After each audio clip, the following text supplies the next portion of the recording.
alguma coisa tá errada. Mesmo que você não consiga falar exatamente o que é, tem uma coisa nos filmes, nas séries ou até nos jogos que parece muito deslocado. Aquela sensação de que estão tentando mexer nas suas histórias. Só que não é pra melhorar nem pra adaptar, mas sim pra empurrar uma coisa goela abaixo. E nesse momento surge uma palavra que virou quase um fantasma: a lacração. Tem gente que usa esse termo para qualquer coisa que envolva representatividade. Outros já usam para criticar tudo que foge do tradicional. E em todo esse debate fica uma pergunta que ninguém quer responder com calma. Será que tudo que chamam de lacração é mesmo lacração? Nesse vídeo a gente vai fazer uma coisa que quase ninguém tem coragem de fazer: separar o que é adaptação legítima, respeitosa e inteligente e o que é forçação ideológica desleixada e preguiçosa. Eu vou mostrar exemplos reais de lacração. E agora, se você tiver coragem de ouvir o que ninguém quer dizer em voz alta pra você, fica comigo até o final do vídeo. E bom, vamos começar pela personagem mais polêmica da série The Last of Us, a Ellie. Quando a Bella Ramsey foi anunciada no papel, a reação imediata de parte do público foi: ela não tem nada a ver com a Ellie. E isso foi o estopim de uma série de críticas que com o tempo mostraram uma coisa muito clara: as pessoas estavam mais preocupadas com o rosto da atriz do que com a personagem em si. Só que aí a série foi ao ar e a Bella entregou tudo o que a Ellie representa. Ela basicamente entrega o sarcasmo, o impulso, o afeto e a rebeldia. Ela não só entendeu a personagem, ela se tornou a Ellie em essência. A dor que ela carrega, a forma como ela se apega ao Joel, o trauma, a força emocional, tudo tá ali naquela personagem. Então o que sobra pra criticar ela? A aparência, óbvio. E agora eu quero falar do fundo do meu coração. Eu não acho a Bella feia. E de verdade, ela só não é o padrão, cara. A Ellie do jogo tem um visual mais aceitável, entre aspas. Só que a Bella, ela foge desse padrão. E só por isso, muita gente decidiu que ela era errada pro papel. Mas se você tá julgando a escolha de uma atriz baseada só na estética, ignorando tudo que ela entrega na atuação, então o problema não é só fidelidade criativa. O problema é a expectativa visual padronizada. É querer que todas as protagonistas tenham a mesma cara. E isso não é uma crítica legítima, isso é uma superficialidade disfarçada de opinião técnica. Agora vamos falar do Joel. O Pedro Pascal é um ator experiente, talentoso, carismático, que já carregava um respeito gigante do público. Só que ele também não é idêntico ao Joel do jogo. A estrutura facial é diferente, o tom de voz muda. Why don't you say whatever speech you got rehearsed? Get this over with. Oh, it's funny. I have waited No, so... just shut the fuck up and do it already. E sabe o que aconteceu? Ninguém ligou. Muito pelo contrário, ele foi elogiado, aclamado, recebido de braços abertos. Sabe por quê? Porque ele atua pra cacete, porque ele entende o peso emocional do personagem, porque ele carrega o trauma, a dor, o instinto protetor, tudo que o Joey precisa ter. E aí fica evidente o seguinte: a aparência ela só é cobrada quando o ator não se encaixa no padrão que o público espera, porque o Pedro também é diferente do visual do jogo. Só que como ele é gente boa, ele é bonito, famoso, carismático, passou muito batido. E mais uma vez, não é sobre fidelidade criativa, é sobre seletividade de crítica. Se a gente vai cobrar fidelidade, então tem que cobrar de todo mundo, com a mesma régua. E se a gente não cobrou do Pedro, por que a gente vai cobrar da Bella? E aí entra o caso da Dina, que também foi uma personagem adaptada visualmente. Ela não se parece em nada com a versão do jogo, nada. Mas ao contrário da Ellie, ninguém reclamou. Por quê? Simples. A atriz que interpreta a Dina, ela é bonita dentro do padrão. E aí que o argumento de fidelidade vira pó. Porque quando a atriz é bonita, ninguém liga se ela parece com o personagem ou não. Ninguém exige precisão facial, ninguém diz que é lacração. Porque no fundo, o que está sendo avaliado não é fidelidade ao material original, mas o quanto aquele personagem ou atriz agrada visualmente quem está assistindo. E para fechar o conjunto da obra, a gente tem que falar da postura da própria direção da série. Quando perguntaram sobre as escolhas do elenco, o diretor foi muito claro: eu prefiro atores bons do que atores parecidos. E isso diz tudo. A função de um diretor é contar a melhor história possível com as ferramentas que ele tem.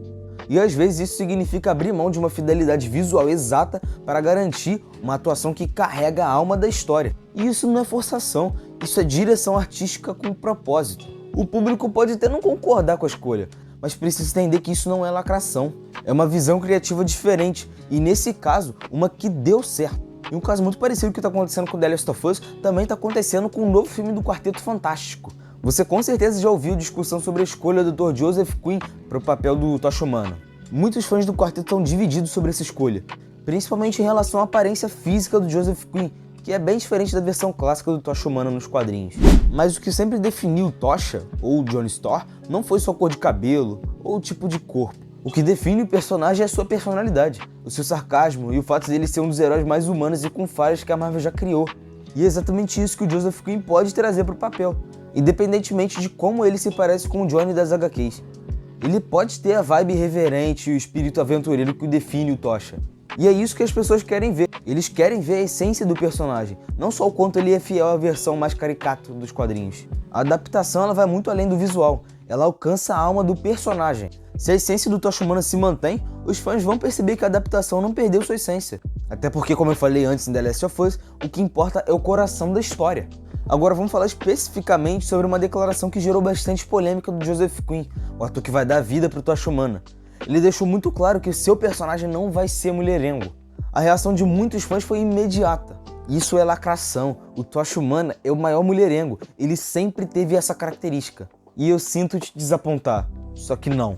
Nos quadrinhos, o Tocha Humana ele teve sim fases em que sua personalidade mulherenga foi parte da sua caracterização. Só que o que muita gente ignora é que esse aspecto sempre foi uma característica secundária da sua personalidade. Ele nunca foi definido só por isso. O Tocha Humana é um herói com conflitos internos, com uma luta entre ser imaturo e crescer como pessoa. A sua história é muito maior do que ser só um mulherengo. Esse é um bom exemplo de como os fãs eles confundem o que é essência e o que é secundário. Manter a essência do personagem significa mostrar o seu crescimento, os seus dilemas e as suas ações como herói, e não se limitar ao visual, a uma característica de estereótipos. E é aqui onde a argumentação se afasta da visão popular de fidelidade. E na verdade, o Tocha, ele não foi sempre mulherengo nos quadrinhos. Esse aspecto ele foi acrescentado nos filmes de 2005 com Chris Evans, justamente para trazer uma camada mais de humor e de descontração do personagem. É importante a gente entender que o Tocha Humana, assim como os outros personagens, ele evolui com o tempo. Nos quadrinhos ele foi apresentado de diversas formas ao longo dos anos,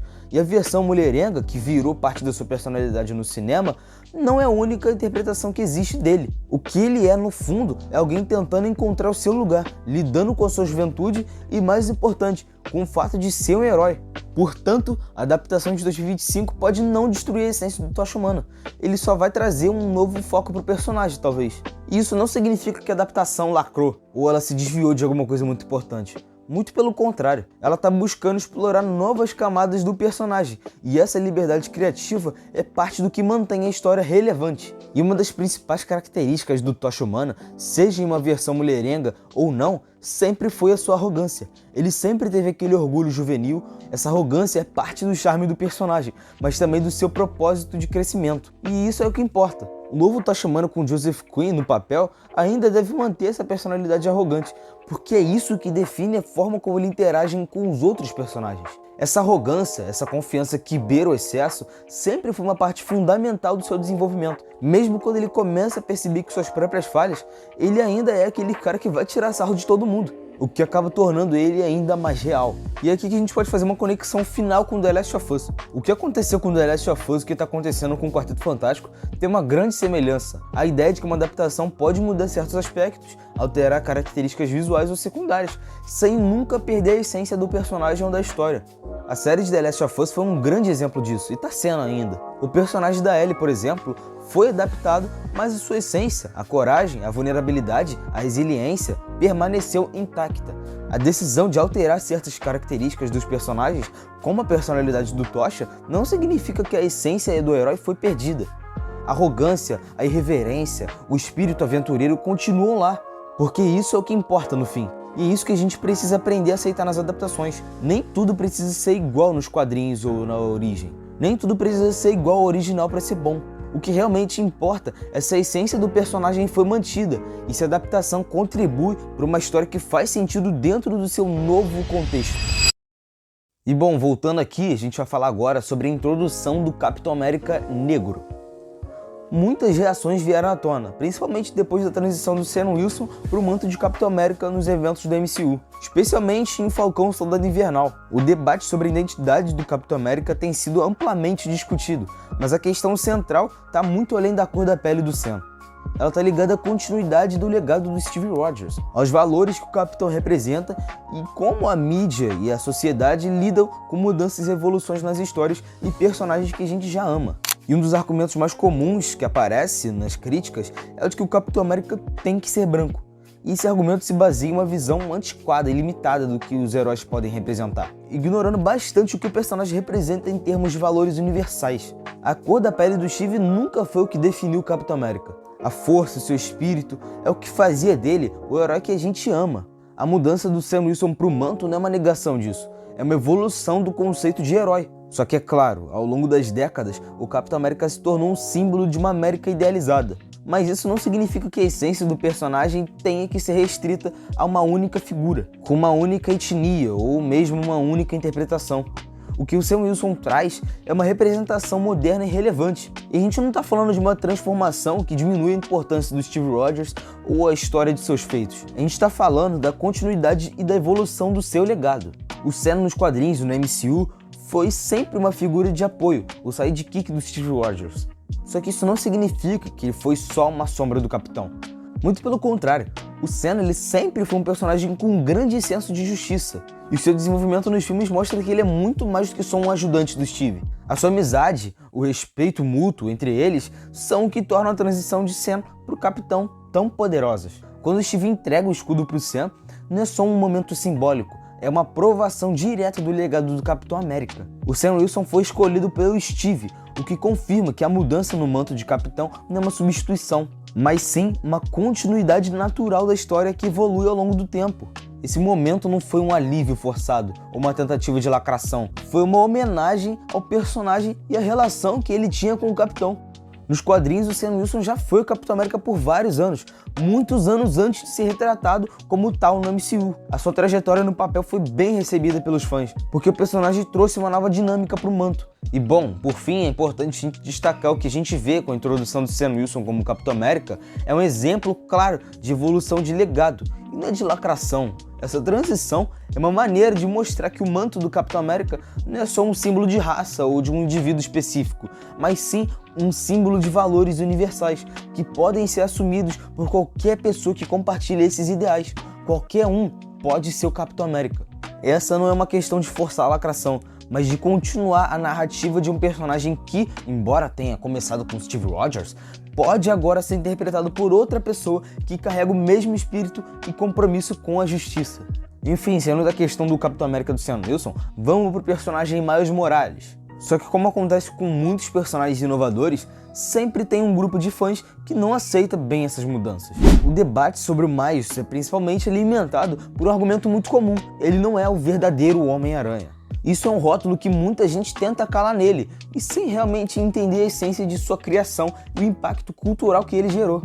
E essa crítica vem de uma falta de compreensão do que o Miles ele realmente representa, e de como ele é parte integral do universo Marvel sem tirar nada do Peter. Para começar, é importante a gente deixar claro que o Miles Morales não substitui Peter Parker, ele coexiste com ele. Em nenhuma versão da história, o fato do Miles ser o Homem-Aranha significa que o Peter deixou de existir ou perdeu seu lugar. Muito pelo contrário, o próprio conceito de substituição, no caso do Miles, está muito mal colocado. Aliás, a ideia de somente um personagem pode representar o manto do Homem-Aranha é um conceito muito antiquado. A verdadeira magia dos quadrinhos sempre foi a possibilidade de haver múltiplas versões e heróis que compartilham o mesmo legado, só que com características diferentes.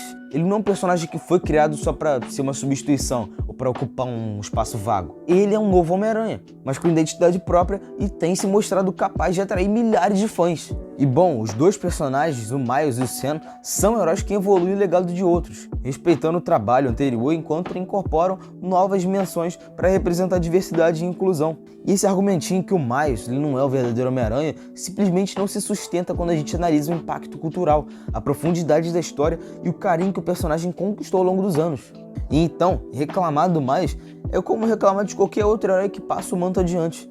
A mudança, ela não significa diminuição, ela significa crescimento. E o que está acontecendo recentemente no cinema é o contrário de crescimento. Nas últimas décadas, o movimento que se tornou um ponto de discussão constante no entretenimento é o fenômeno da lacração, que eu estou falando o vídeo inteiro aqui. E um exemplo claro de lacração é o caso da She-Hulk. Em vez de criar um personagem forte, independente de forma natural, como a Mulher Maravilha, que é uma personagem incrível, eles simplesmente quiseram transformar a personagem em um símbolo vazio, uma feminista chata pra cacete. O empoderamento feminino deveria ser tratado com respeito e equilíbrio, não como uma ferramenta para promover uma agenda woke ou simplesmente agradar a plateia. Outro exemplo muito claro que se encaixa nesse cenário é a nova versão da Branca de Neve, onde a adaptação perdeu o respeito pela essência do conto original e se concentrou excessivamente em questões de diversidade e lacração.